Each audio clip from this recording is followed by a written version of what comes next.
Thank you, Chair, and it's a pleasure to serve today under your chairmanship.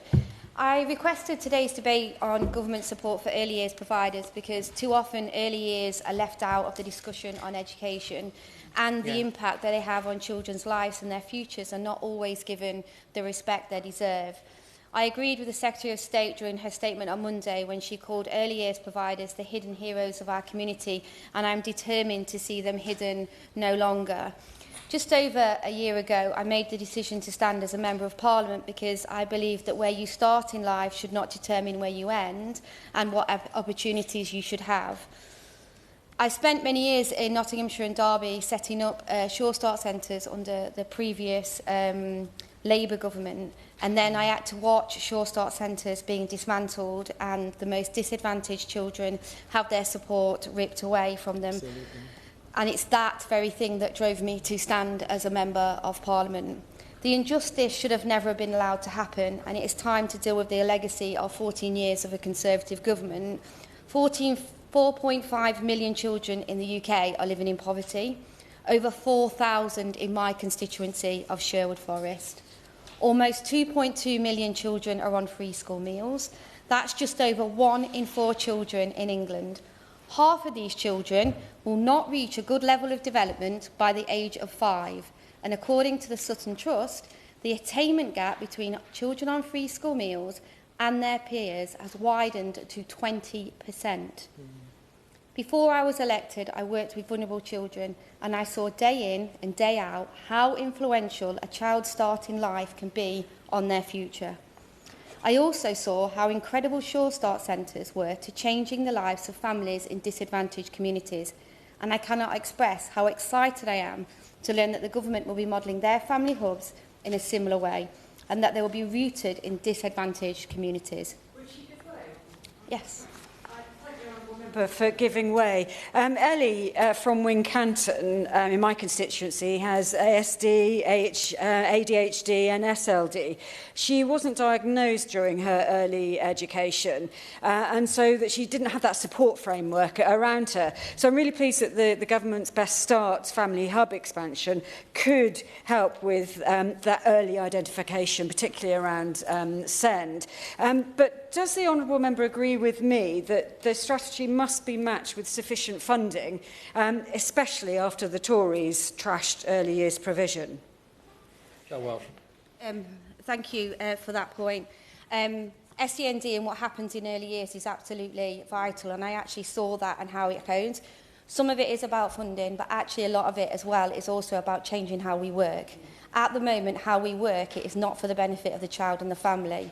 Services that surrounded families and children for years and years were taken away and dismantled, and now parents and children are left in a very lonely position, especially when they have SEND.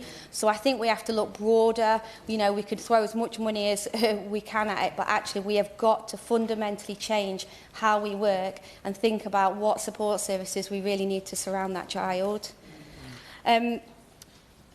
I was hoping that the Minister might be able to confirm if any of the family hubs might be in my constituency of Sherwood Forest. So a little cheeky question there.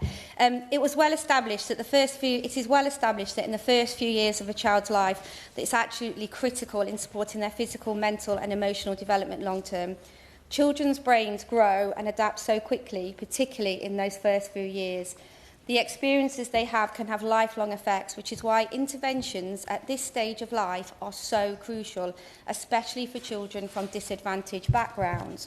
One of the most key elements of a Sure Start centre was the pathway from birth to childhood. By ensuring families had access to midwifery, maternity services and health visitors, it meant families were prepared and equipped with essential skills such as basics as even how to feed their child.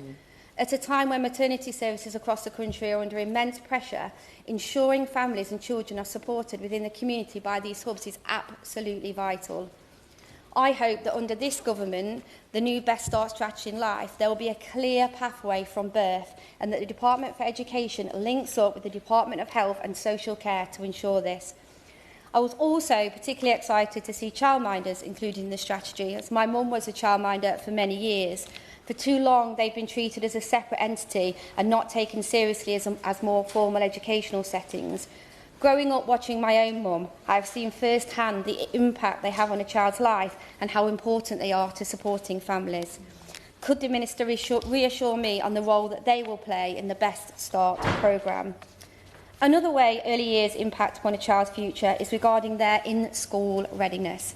Attending an early years provider, whether it's a private nursery, school nursery, childminders or others, can prepare children not only for the academic side of school, but for the social element, allowing children the chance to meet and interact with others of the same age, which can help them to socialise and support their ability to engage with structured learning environments. It also helps children build confidence, curiosity, resilience, all strengthens the need for later education and in life. By addressing developmental needs early on, early years education can reduce disparities in achievement and promote more equitable outcomes for all children. A key element of early years provision, which I feel is often left out, is the power of play. 20% of a child's week is in the playground. It's so important that a child's imagination, creativity and confidence in interacting with other children. I want to highlight the OPAL programme, which is a mentor-supported school improvement programme aiming to address areas a school needs to plan to improve the quality of play. By ensuring early years providers have the necessary equipment and staff training, the children have time to play effectively utilised to build skills in language, problem solving and teamwork. It can be as simple as giving children the blocks to build their own fort or a sandcastle. Preparing children with as many skills as soon as possible only increases their opportunities in school and ultimately as adults too. Yet access to high-quality early years provision is not equal for all children across the UK. Disadvantaged children and those with special educational needs and disabilities are more likely to struggle to access early years provision in England. The Education Policy Institute found that for children in reception area with an EHCP, the attainment gap in 2023 was 19.9 months from children without, which is over a whole school year. The gap only widens. The gap for pupils at the end of primary school is around 27 months, and by the end of secondary school, the gap reaches almost 40 months. That is over 3 years.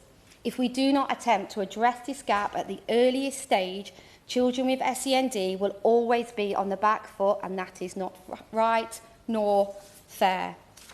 Additionally, I am concerned about the rising costs of childcare and the impact this will have on children who are already starting from behind.